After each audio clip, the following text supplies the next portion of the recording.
Wikimedia is a global movement that aims to provide free access to knowledge and education for everyone. As a non-profit organization, it operates and supports some of the world's most popular and valuable online resources, including Wikipedia, Wikimedia Commons, Wiktionary, and Wikidu, among others. This movement attracts people from all walks of life who share information and articles across the globe. Among these individuals are feminists who express their grievances through articles and art, referred to as art and feminism. It's more appealing to people, it gets them to listen more, and I think that is a unique. Speaking into the how, and I think art transcends borders, it transcends boundaries, it transcends limitations.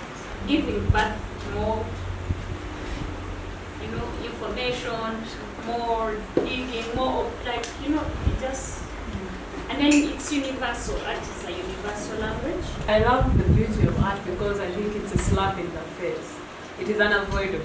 This initiative aims to fight for women's rights to education, health, sexuality, improve representation, promote diversity, advocate for policy changes, and many more. However, while engaging in this online activism, feminists face numerous challenges, including harassment, threats, attacks, and distortion intended to disrupt important issues. We spoke to some of these feminist activists regarding the misconception that they are man-haters.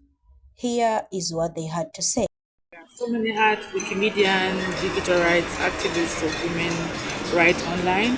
The reason why we thought of bringing the art and feminism, first of all, we're trying to change the narrative or the perspective, the stereotypes that's usually held about women's right from birth, because we talk about socialization, which is about how a woman is perceived to be quiet, to be quiet, to be humble. And now with the advancement of the world right now, women are trying to advocate for their rights.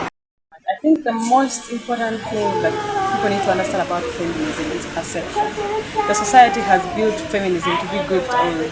I hate men, I will not produce, I am lesbian, things that are actually based on people's personal identification on situations that they went through. But feminism is simply advocating for women's rights and opportunities, making sure that they are put in the same open spaces that men get to Actually, the whole entire perspective of feminism is you believing in yourself and knowing that you can do things with or without anyone's support or help, or you can prove yourself your worth.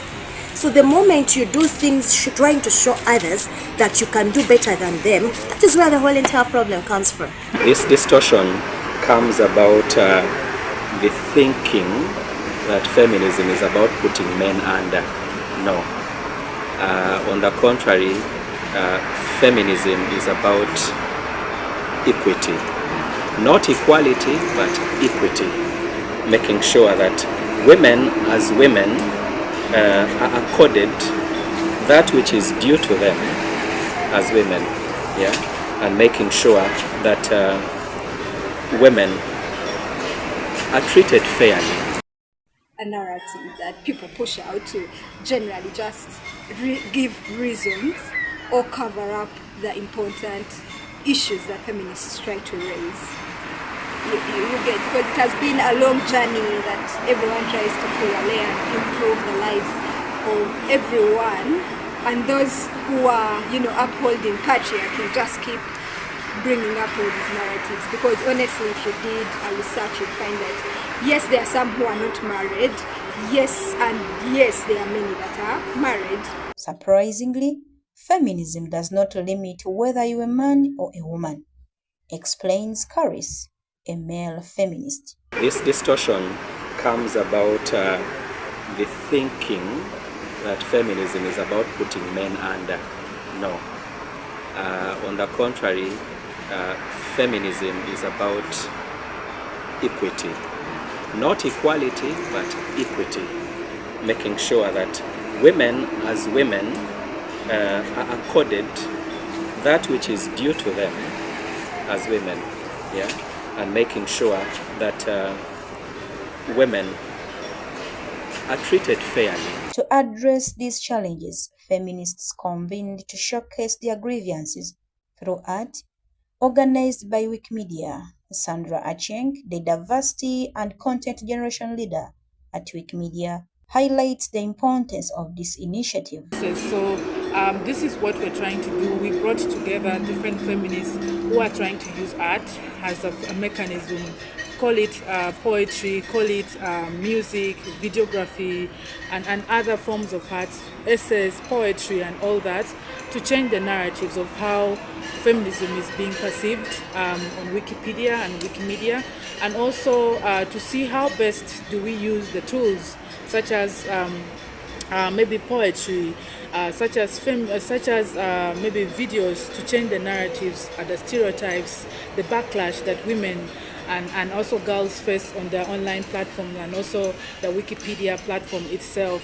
And that's why today we have been able to convene with all these amazing feminists who wear different hats, from eco-feminists, journalists, activists, and those who are also into the education sector, into the health and different sectors, to come together to talk about what are the issues that we're trying to face. The harassment and threats faced by these activists not only affect their careers, but also their mental well-being. In the world that we live in, especially in the journey of feminism, there is so much that's going to challenge our mental health. There is so much that's going to affect our mental health negatively. My advice is that feminists learn to set and observe personal boundaries. They should be sensitive to others. They should learn to say no when they need to say no, and also to take no when it comes their way. They should practice the attitude of gratitude. Feminists should learn to add value to themselves. Feminists should, there are basics like proper dieting, drinking enough water, enough exercises, enough rest, connecting with yourself, connecting with the environment around you, connecting socially. Those are some of the basics that I would encourage feminists. To overcome the trauma of being a feminist, they have been advised to ensure digital security in various ways. You can take specific measures, especially if you don't put your locations out there, don't post personal information on the platform if you believe it's going to cause you some sort of damage, and harassers and attackers are going to use this information against you. That way then your activism is not stopped. But also remember that you can take a rest, you can, take time off. It's a journey and people have fought it and they have gone. You can always take some time off for your own mental health to stay safe and come back stronger, or not even come back. Online harassment is a pervasive issue, and women are disproportionately affected. According to a 2014 Pew Research Center survey, about 40% of internet users reported experiencing harassment, with women facing higher rates of threats, particularly young women. These statistics highlight the need for increased awareness and action to prevent online harassment and support those affected. Naguja Serena, NSTV.